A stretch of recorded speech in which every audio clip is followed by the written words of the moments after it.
Shalom sidang jemaat yang dikasihi oleh Tuhan kita Yesus Kristus. Kita akan segera memulai ibadah kita pada pagi hari ini.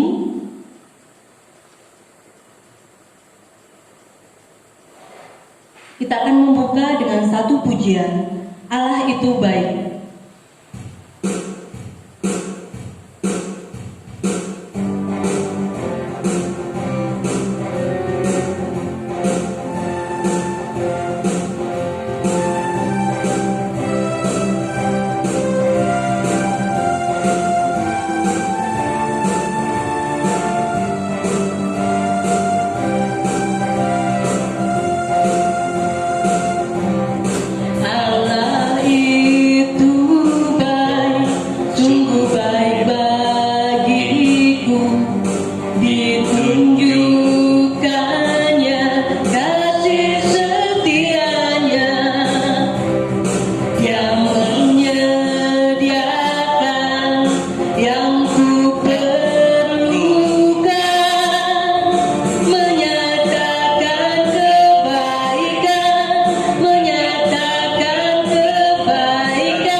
Mari kita akan mengawali ibadah kita pada hari ini dengan mengangkat doa kita.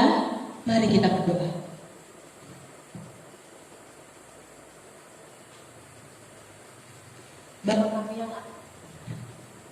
Bapa kami yang ada di surga, Bapa yang selalu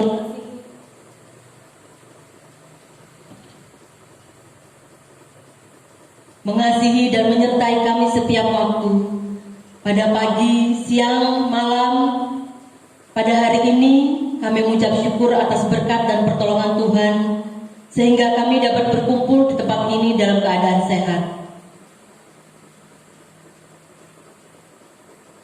Tidak dapat kami ungkapkan betapa besar kasih Tuhan selain pujian dan penyembahan yang dapat kami berikan. Biarlah dalam ibadah pada pagi hari ini boleh berkenan di hadapan-Mu dan dapat menjadi terang bagi orang lain. Berkati setiap pelayan yang melayani pada ibadah ini, mulai dari pemain musik, pembawa acara, dan juga nanti gembala-Mu, Gembala sidang kami yang akan menyampaikan kebenaran firman Tuhan. Biarlah ibadah hari ini boleh dapat berjalan dengan lancar mulai awal, pertengahan hingga akhirnya. Sertai dan bimbing kami terus Tuhan. Dan kami mengingat saudara kami yang mungkin terbaring sakit. Kiranya Engkau mau sembuhkan mereka Tuhan. Kami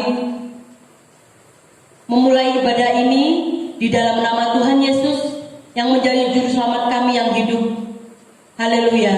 Amin.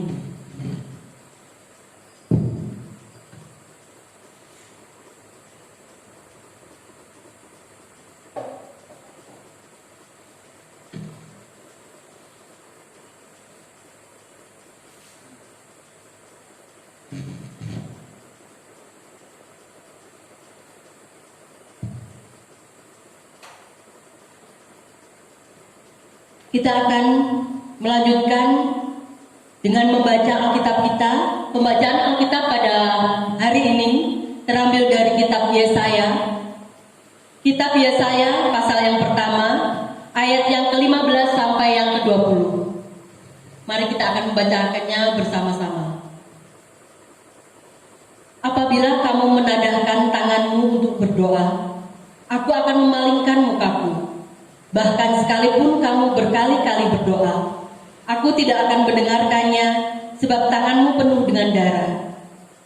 Basuhlah, bersihkanlah dirimu, jauhkanlah perbuatan-perbuatanmu yang jahat dari depan mataku.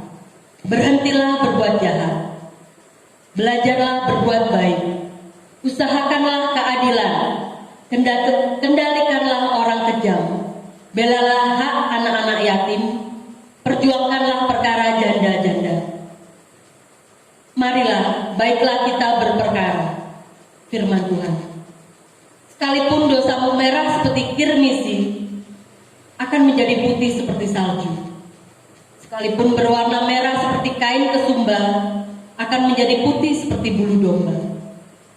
Jika kamu menurut dan mau mendengar, maka kamu akan memakan hasil baik dari negeri itu. Tetapi jika kamu melawan dan memberontak, maka kamu akan dimakan oleh pedang. Sungguh Tuhan yang mengucapkannya. Kita akan menyiapkan hati kita untuk menerima pemberitaan firman Tuhan oleh Bapak Pendeta, yang akan dilanjutkan dengan doa syafaat dengan pokok doa negara dan para pemimpin serta pandemi COVID yang semakin merebak dan belum kelihatan mereda. Gereja-gereja hamba Tuhan GGBI serta persiapan kongres GGBI, orang-orang miskin menderita sakit dan para janda duda, pemuda, pelajar, mahasiswa serta persembahan persepuluhan. Kita akan menyiapkan hati kita untuk mendengarkan firman Tuhan dengan mengangkat satu pujian, Waktu Tuhan.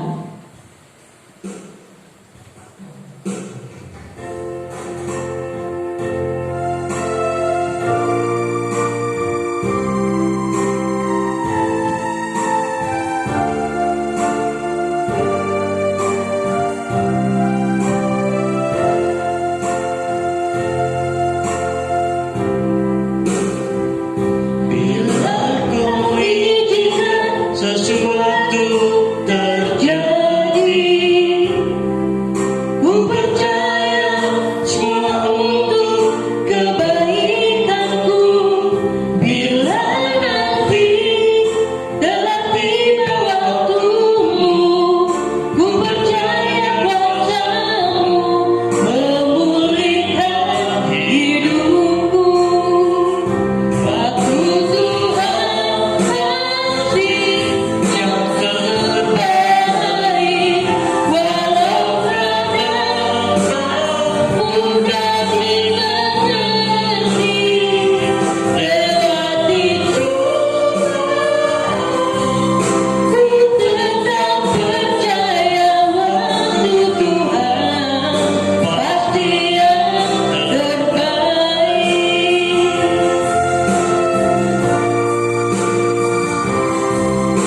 Shalom, Bapak Ibu Saudara Jemaat Gereja Baptis Indonesia Palangkaraya yang berbahagia.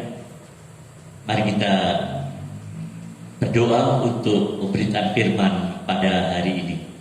Bapak Surgawi, kami menyerahkan pemberitaan firman hari ini dalam tangan kuasa-Mu, pakai hamba-Mu menjadi alat-Mu, dan mari Roh Kudus siapkan kami semuanya untuk dengar-dengaran akan firman-Mu. Demi nama Tuhan Yesus, kami percayakan sepenuhnya pemberitaan firman pada hari ini. Amin.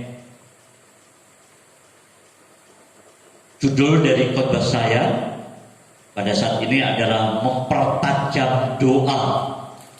Saudara,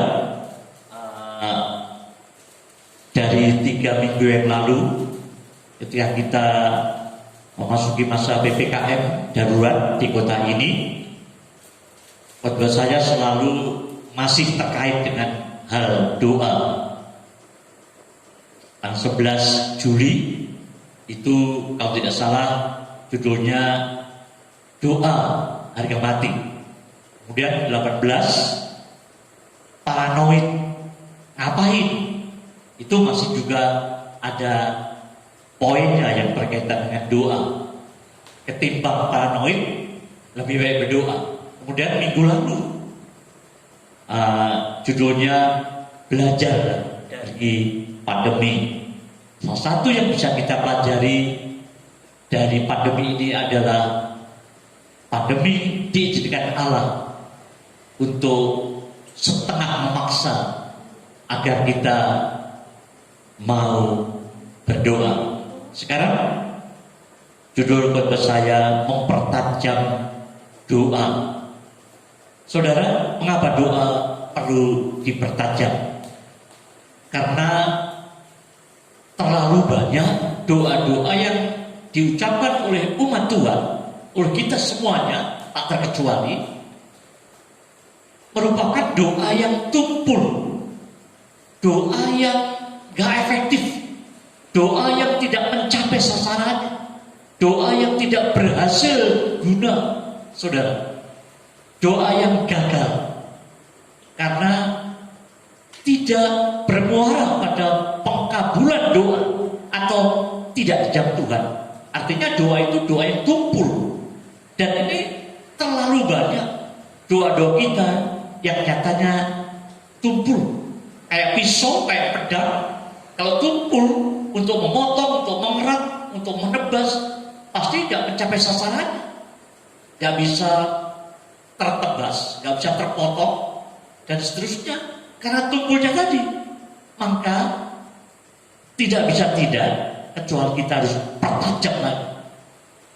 Doa juga perlu dipertajam, saudara, supaya efektif, supaya berhasil guna, supaya langsung memenuhi atau menemui sasarannya, atau mendapatkan hasil yang kita inginkan, atau dijawab Tuhan, atau dikabulkan Tuhan.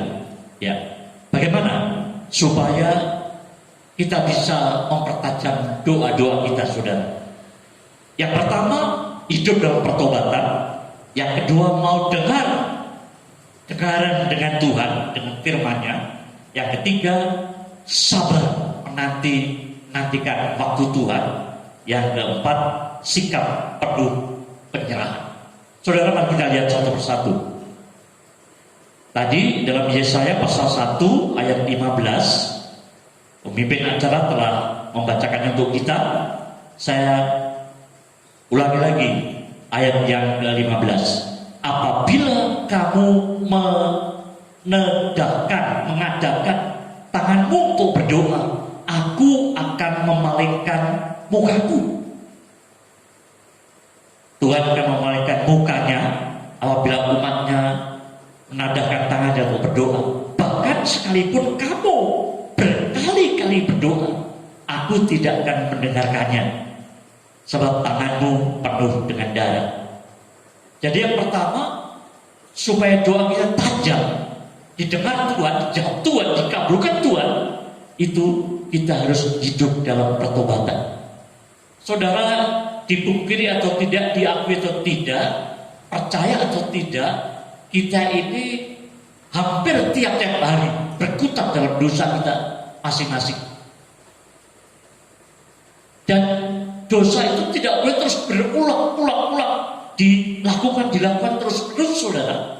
Harus dihentikan, bertobat, menyesali, kemudian tidak mengulangi lagi, berbalik dari jalan-jalannya yang jahat. Kalau kita terus berdoa, dikatakan tadi, karena sekalipun kamu berkali-kali berdoa, aku tidak mendengarkannya, sebab tanganmu penuh dengan darah. Jadi dosa perlu dibereskan, dosa perlu diakui, minta ampun, disesali, kemudian berjanji kepada Tuhan, komitmen untuk tidak mengulangi lagi. Doa A misalnya tidak akan diulang lagi. Kemudian kalau jatuh doa, harus doa yang lain. Misalnya doa B, kemudian sesali, bertobat, kemudian tidak diulangi lagi. Seandainya berdosa pun itu dosa yang lain lagi. Jadi semakin hari semakin jenis doa kita itu semakin sempit, semakin sedikit. Karena selalu hidup pertobatan, selalu ada penyesalan ketika melakukannya, selalu ada permohonan ampun, dan selalu ada komitmen untuk berbalik dari dosa yang telah dilakukannya. Karena kalau kita tetap berdoa, sementara kita juga selalu berbuat dosa, apalagi dosa yang sama, yang berulang terus-menerus, itu Tuhan jangan harap pendengaran doa kita, saudara. Apabila kamu menegakkan tanganmu untuk berdoa, aku akan memalingkan mukaku, kata Tuhan. Tuhan nggak mau melihat kepada doa-doa kita, apalagi mendengarnya. Bahkan sekalipun kamu berkali-kali berdoa, aku tidak akan mendengarkannya, sebab tanganmu penuh dengan darah. Karena itu, saudara, tidak boleh tidak, harus kita hidup dalam pertobatan. Baru doa-doa kita nanti akan efektif mencapai sasarannya, berhasil guna, ya. Jadi hidup dalam pertobatan, saudara, ya. Mazmur misalnya, Yesaya 59. Yuk kita lihat Yesaya 59 ayat 1 dan 2. Silakan dibaca.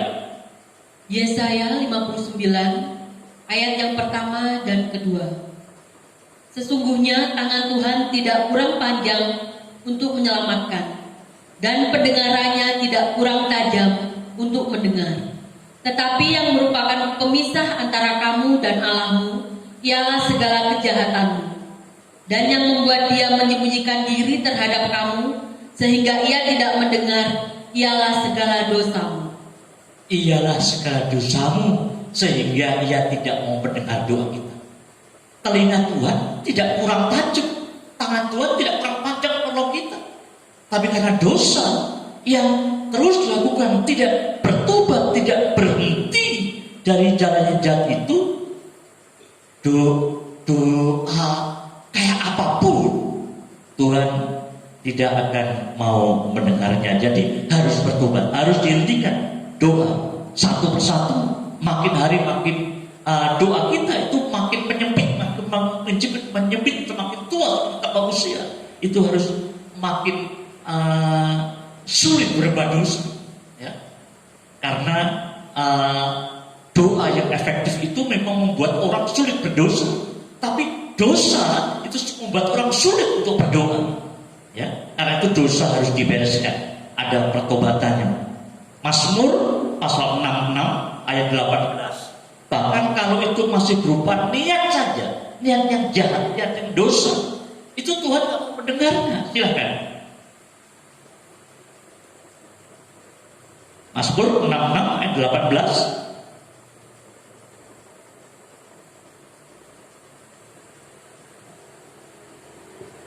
Seandainya ada niat jahat dalam hatiku, tentulah Tuhan tidak mau mendengar. Tentulah Tuhan tidak mau mendengar kalau ada niat jahat, masih berupa niat. Apalagi kalau sudah dilakukan, direncanakan, ya, diupayakan, direncanakan, bahkan berkembang, bahkan melibatkan banyak orang kejahatan, dan maka menyelamatkan korban banyak orang, bahkan banyak orang buat orang menderita akibat dosa kita. Apalagi itu pasti doa-doa kita akan diabaikan Tuhan, saudara. Doa tidak efektif sepanjang kita masih berkutat dan berkecimpung dalam doa, apalagi doa yang itu saja yang terus kita ulang-ulangi. Ada niat saja itu membuat terhambat. Jadi cara untuk supaya doa itu efektif, supaya tajam, ya, itu hidup dalam pertobatan atau memberantas penghalangnya yang mengenai dosa. Doa tadi kan dosa, jadi dosa itu harus dikebiri, harus dipangkas, saudara, dalam hidup kita. Semakin hari semakin kita pandai berdoa, didengar oleh Tuhan, tapi juga semakin hari harus semakin sulit berbuat dosa. Berbuat dosa itu membuat doa tidak efektif, tapi berdoa yang efektif itu membuat kita akan gampang mengatasi dosa-dosa kita. Sebaliknya, kalau dosa terus kita lakukan, itu akan menghalangi dan jawaban doa kita dari Tuhan. Yang kedua, saudara, yang tadi hidup dalam pertobatan, seperti dalam 2 Tawarik pasal 7 ayat 14, Februari, ini ayat sangat terkenal. Apabila umatku yang atas namaku disebut berdoa mencari wajahku, ya, meninggalkan jalan-jalan, berbalik dari jalan-jalan, maka aku akan mendengar doanya dari surga dan bahkan memulihkan negerinya atau kondisinya atau situasi yang dialaminya. Jadi harus ada berbalik dari jalan-jalan yang jahat. Itu yang pertama. Yang kedua, mau dengar-dengaran terhadap firman-Nya. Saudara, kita berdoa itu kan berbicara pada Tuhan dengan harapan Tuhan mendengar. Bukan hanya mendengar, dengan harapan Tuhan menjawab, mengabulkan apa yang kita minta. Karena salah satu unsur doa kan permohonan. Jadi kita berdoa memohon pada Tuhan, harapannya supaya Tuhan mendengar, menjawab, mengabulkan, saudara. Tetapi kalau kita sendiri gak mau dengar firman Tuhan, itu gak adil. Itu membuat Tuhan gak mau dengar doa kita. Kalau kita gak mau dengar Tuhan, jangan harap Tuhan mau dengar doa kita, saudara. Jadi cara Tuhan berbicara pada kita melalui firman-Nya. Cara kita berbicara Tuhan melalui doa kita. Kita berharap Tuhan mendengar doa kita, tapi sementara itu kita mengabaikan firman Tuhan, itu gak adil, itu gak fair, saudara, ya. Itu sangat egois dan bahkan arogan. Kita lihat Amsal pasal 28 ayat 9. Siapa memalingkan telinganya untuk tidak mendengar hukum? Hukum itu firman Tuhan, saudara. Yang maksud hukum di sini hukum-hukum Tuhan, firman Tuhan, bukan hukum KUHP dan seterusnya. Siapa memalingkan telinganya untuk tidak mendengar hukum, juga doanya adalah kekejian. Doa orang yang melanggar firman Tuhan atau tidak memalingkan telinganya, artinya mengabaikan, tidak menghiraukan, tidak menindakkan firman Tuhan, untuk tidak mendengar hukum atau firman Tuhan, maka doanya adalah kekejian. Kalau dia minta, permintaannya itu kekejian di mata Allah, tentu saja Allah tidak akan menjawabnya, saudara. Jadi kita dengar-dengaran akan firman Tuhan, saudara, ya. Itu adil. Tuhan dengarlah doa kami, tapi Tuhan juga meminta dengarkan firman-Ku, ya. Sayang sekali banyak orang Kristen yang sering gak menghiraukan, bahkan mengabaikan, bahkan melupakan, saudara. Bahkan di dalam kebaktian pun, saudara, ketika nyanyi-nyanyi masih ikut-ikutan, ketika yang lainnya, saudara, masih ikut aktif. Tapi ketika firman Tuhan disampaikan, ada yang ngantuk, saudara.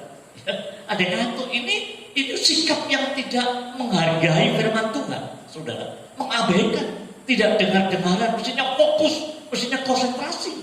Tetapi ada yang ngantuk.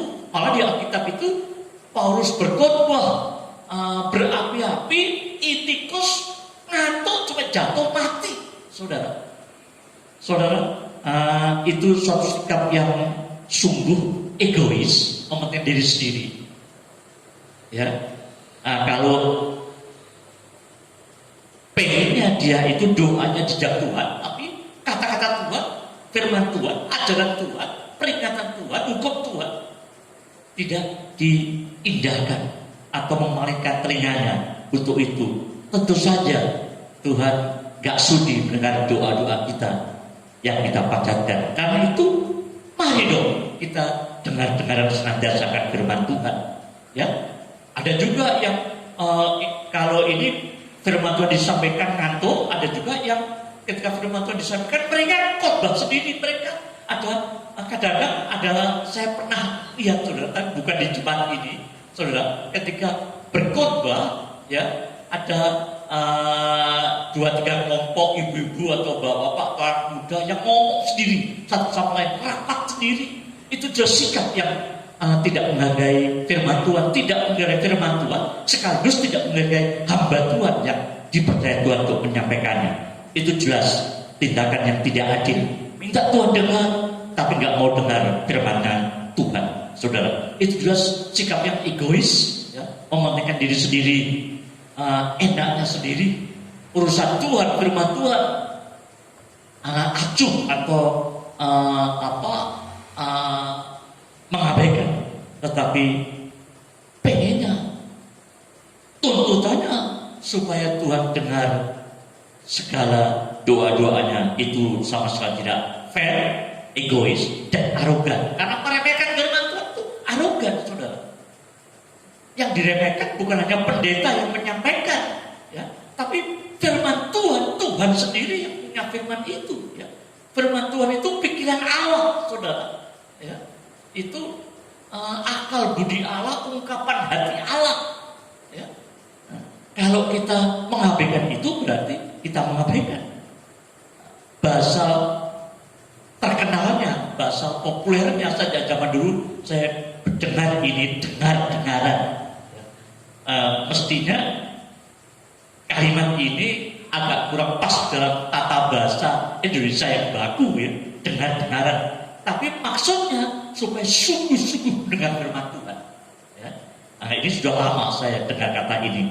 Tapi saya ingin menekankan artinya bahwa kita harus mau dengar firman Tuhan sungguh-sungguh. Kalau kita ingin doa kita juga didengar, bahkan dijawab Tuhan. Jadi mari kita mendengar senantiasa dengan fokus, dengan total, dengan konsentrasi penuh untuk mendengar firman-Nya. Maka doa kita juga akan dijawab oleh Tuhan. Jadi cara kedua untuk mempertajam doa, dengar-dengaran akan firman Tuhan. Cara ketiga, saudara, sabar menanti-nantikan waktu Tuhan. Saudara, seperti pujian tadi, waktu Tuhan pasti yang terbaik. Saudara, kita pengennya kalau kita berdoa segera, cepat-cepat, ya. Kalau bisa langsung dijawab Tuhan, itu keinginan kita, ya. Saudara, tapi Tuhan untuk menjawab itu punya waktu sendiri, saudara. Ya, jadi Tuhan gak bisa dipaksa. Tuhan sekarang jawab Tuhan, gak bisa. Kita harus tunduk pada Tuhan. Kita gak bisa ngatur Tuhan dalam soal Dia menjawab doa kita kapan, itu mutlak Tuhan, saudara. Jadi kita harus sabar menanti-nanti waktu Tuhan. Orang yang menanti-nantikan Tuhan, kata firman Tuhan, itu bahkan burung raja wali yang perkasa. Jadi sabar dong. Doa dengan sabar. Doa dengan sabar. Lukas pasal 18 ayat 1 itu pernah sesinggung tempo hari bahwa Tuhan Yesus melalui perumpamaan hakim yang tidak benar itu, hakim yang jahat itu, menegaskan pada para muridnya, ya, supaya mereka harus selalu berdoa, tidak jemu-jemu, harus selalu mutlak, saudara, nggak boleh tidak, ya, senantiasa, terus menerus, ya. tidak jemu-jemu. Jadi harus siap berdoa. Meskipun untuk satu pokok doa, tapi kalau itu belum yang Tuhan, dan kalau itu memang doa yang harus kita panjatkan, doakan terus dong, terus sabar dong. Ya. Nah, kita diminta kesabarannya dalam menunggu waktu Tuhan menjawab doa kita. Karena apa? Karena waktu Tuhan itu waktu yang terbaik. Meskipun kelihatannya, meskipun perasaan kita, waktu Tuhan kadang-kadang terlalu lama, saudara. Bukan, Tuhan itu pribadi yang on time, saudara. Dia tidak tergesa-gesa, tapi dia tidak pernah berlambat-lambatan. Kita ini ya, sukanya mau tergesa-gesa, dan saya juga berlambat-lambatan. Tapi Tuhan itu on time. Dan kalau dia akan menjawab doa, Tuhan pasti menjawab tepat pada waktunya. Dan waktu Tuhan pasti yang terbaik. Waktu kita belum tentu terbaik bagi kita. Yang paling tahu tentang ini adalah Tuhan sendiri. Karena itu tugas kita berdoa, menunggu, terus artinya terus berdoa, terus doakan. Satu kali belum dijawab, doakan lagi. Saudara, Ishak itu ketika menikah, dia tidak dapat langsung punya anak. Usia 40 dia menikah dengan Ribka, ya. Usia 60 dia baru punya anak. Saudara, artinya dia berdoa 20 tahun. Ya. Disebutkan, menyebutkan dalam kitab Kejadian itu, Ishak berdoa sampai 20 tahun untuk mendapatkan seorang anak, dan Tuhan baru kabulkan.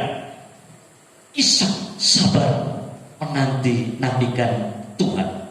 Jadi setahun belum dijawab, jangan gak berdoa lagi. Doa lagi sampai akhirnya permintaan yang memang penting yang kita anggap sungguh-sungguh harus kita minta untuk Tuhan itu, sungguh-sungguh all out dengan sabar, dengan tekun, tidak jemu-jemu itu, pada waktunya yang tepat akan dikabulkan oleh Tuhan. Jadi sabar menantikan Tuhan, karena Tuhan punya waktunya sendiri, gak bisa dipaksa seperti waktu kita. Tuhan punya waktunya sendiri, dan waktunya itu pasti waktu yang terbaik. Sekaligus mengajar kita untuk menjadi pribadi-pribadi yang tekun. Tekun itu pantang mundur, pantang menyerah, gak gampang menyerah, gak gampang mandek. Ya. Berkali-kali senantiasa berkesinambungan, tidak jemu-jemu itu adalah perilaku yang tekun. Ya. Doa memerlukan ketekunan, doa memerlukan kesabaran untuk menantikan waktu Tuhan. Tapi juga sekaligus untuk menguji kesungguhan doa kita. Ya. Sungguh nggak doa kita ini? Ya. Orang yang doanya tidak sungguh-sungguh, doa yang asal-asalan, doa yang sekadar saja, pasti nggak akan lama doakannya. 1-2 hari, 1-2 minggu, 1-2 bulan, doa itu nggak jam Tuhan. Saya sudah nggak doa lagi untuk hal itu. Saudara, artinya doanya itu tidak sungguh-sungguh meminta untuk Tuhan jawab. Ya, jadi Tuhan punya waktunya sendiri, karena itu kita harus sabar menunggu waktunya. Tapi ketika kita sabar itu, Tuhan mengajar kita untuk menjadi pribadi-pribadi yang tekun. Tuhan mengapresiasi ketekunan kita dalam berdoa. Dan kalau kita dalam doa sudah tekun, kita bisa tekun dalam hal-hal yang lainnya, yang baik yang lainnya, saudara. Ya. Dan sekaligus untuk menguji kesungguhan niat kita, ya, kerinduan kita akan doa kita.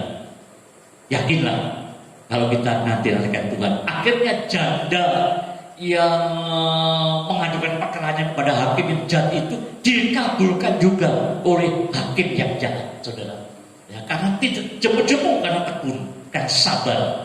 Ya, apalagi Tuhan, ya, Tuhan itu pasti akan mengabulkan, tapi tepat pada waktunya. Karena waktu Tuhan pasti yang terbaik. Yang terakhir, saudara, yang terakhir, supaya doa kita itu tajam, berhasil guna, mencapai sasarannya, efektif, doa kita harus disertai dengan sikap penuh penyerahan.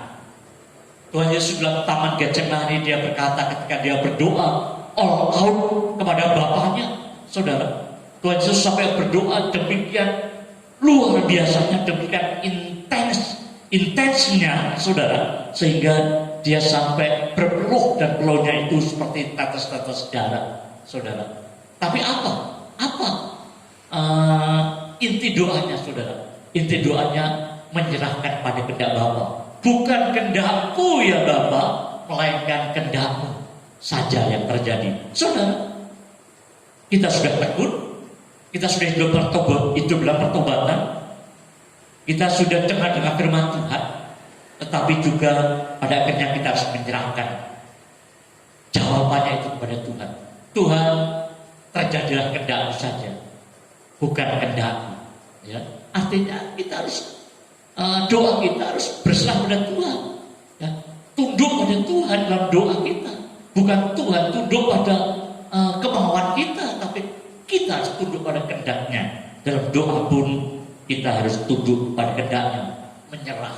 Kehendakmu lah Tuhan yang terjadi, bukan kehendak. Akhirnya memang Tuhan Yesus dikuatkan oleh Bapaknya ketika sehabis berdoa itu, dan dia dengan gagah berani, dengan tenang menghadapi salib yang mengerikan itu. Saudara, doa akan efektif, doa akan tajam kalau selalu disertai dengan hidup dalam pertobatan.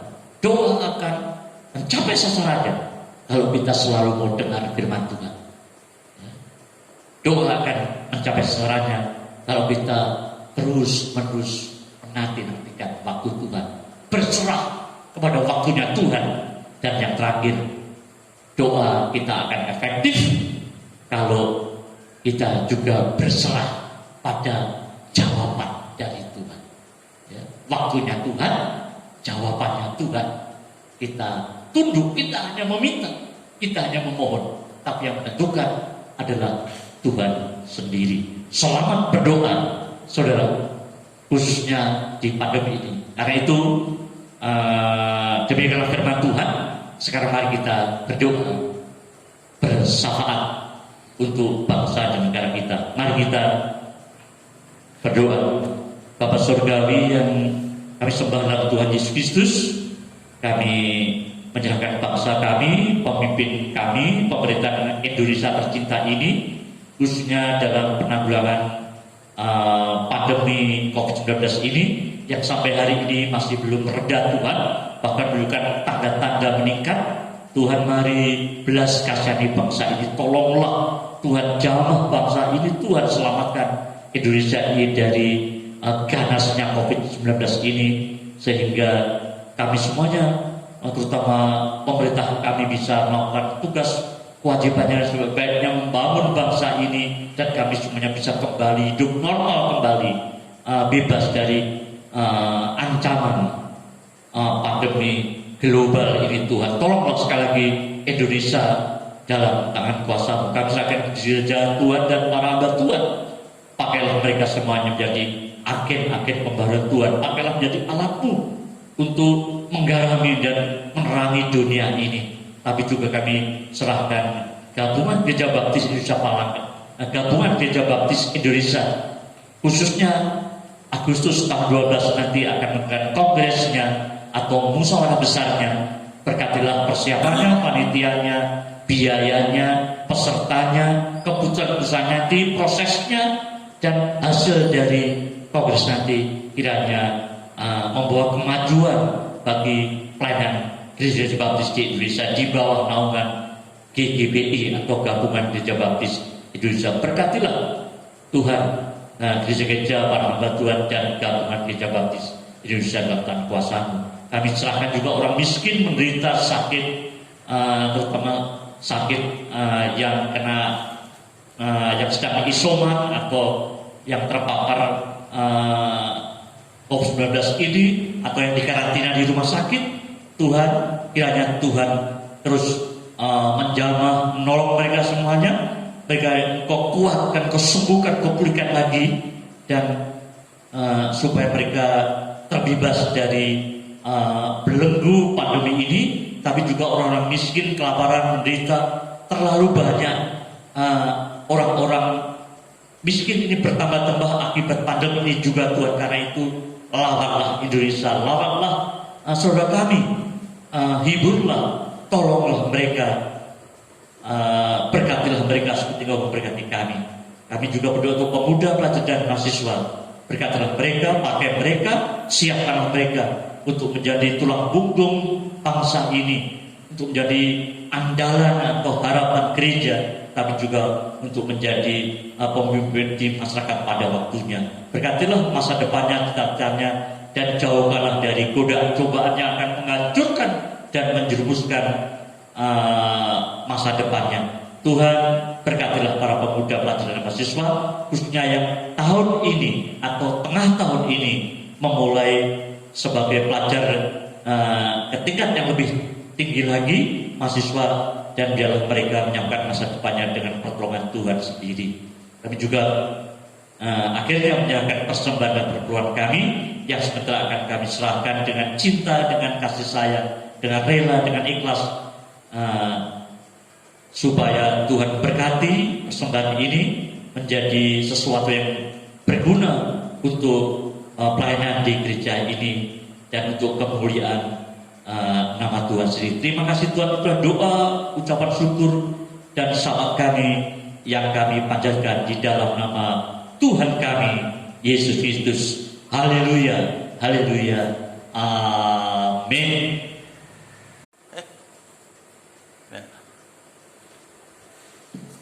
Sungguh indah firman Tuhan yang telah kita dengar, yang menguatkan kita supaya kita terus bertekun dan bersabar di dalam doa-doa kita, dalam permohonan kita kepada Tuhan, dan berserah diri sepenuhnya menunggu waktu Tuhan dan juga jawaban Tuhan kepada doa kita. Kita telah menerima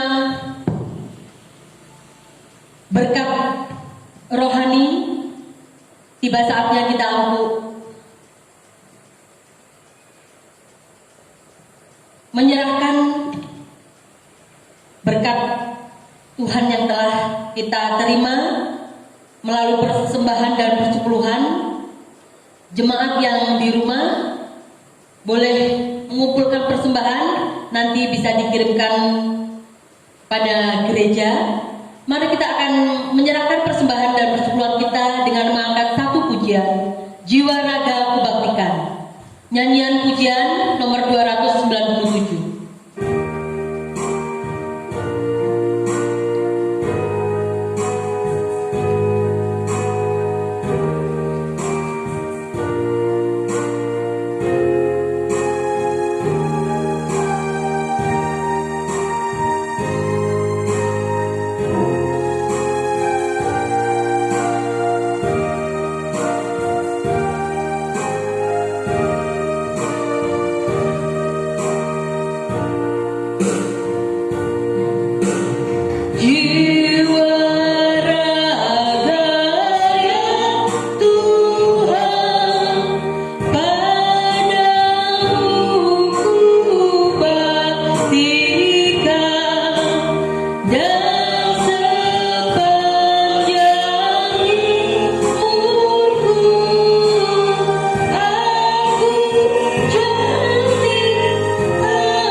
saatnya kita akan menutup rangkaian ibadah kita pada hari ini dengan doa penutup dan berkat oleh Gembala Sidang. Namun sebelumnya mari kita akan mengangkat refrain dari lagu Waktu Tuhan Pasti Yang Terbaik. Refnya saja.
Terima kasih Bapak atas sepanjang ibadah kami di bawah pimpinan-Mu yang kami rasakan saat ini.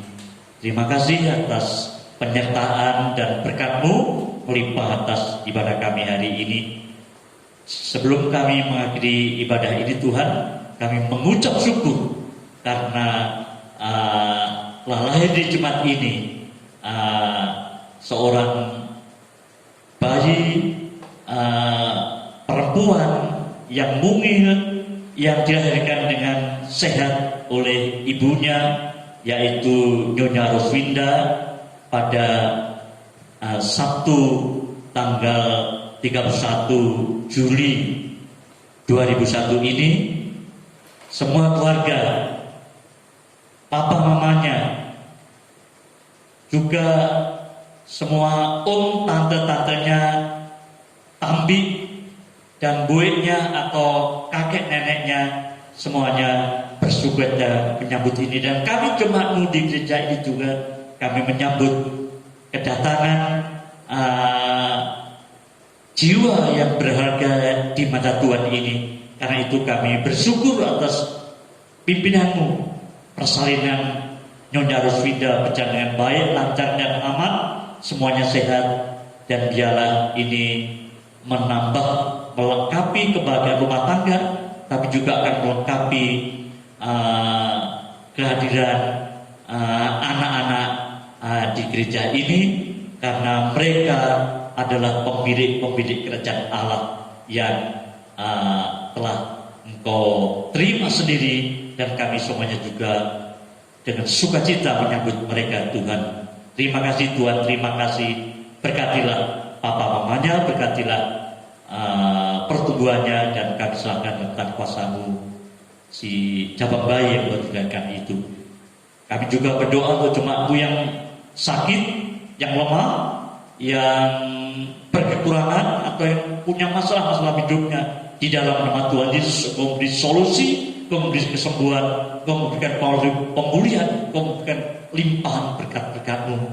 Dan yang memberikan pekerjaan, Tuhan berikan pekerjaan sesuai dengan talenta, kebisaan, potensi maupun sesuai dengan rencana-Mu sendiri. Kami juga berdoa untuk yang merindukan teman hidup, yang merindukan teman hidup saudara, Tuhan biarlah atas kasih keberat Tuhan mereka juga akan segera mendapatkan teman hidupnya, jodohnya yang sudah Engkau siapkan. Tuhan, terima kasih Engkau telah memberikan hal-hal yang baik bagi jemaatmu ini. Selanjutnya kami serahkan Gereja Baptis Indonesia Palangkaraya ini dalam tangan kuasa-Mu. Biarlah Tuhan terus menyertai, memberkati sekarang sampai seterusnya. Jemaat dikasih Tuhan, pulanglah dan terimalah berkat Tuhan.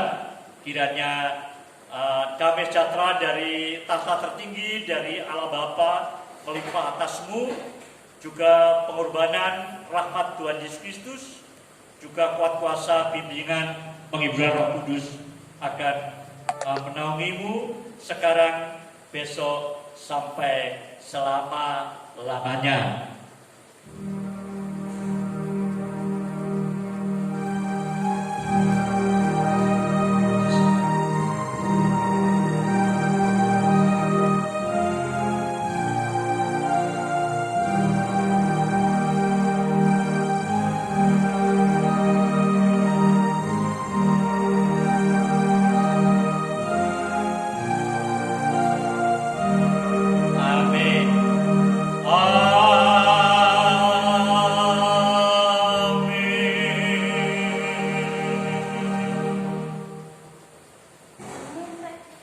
Siap, Tuhan memberkati.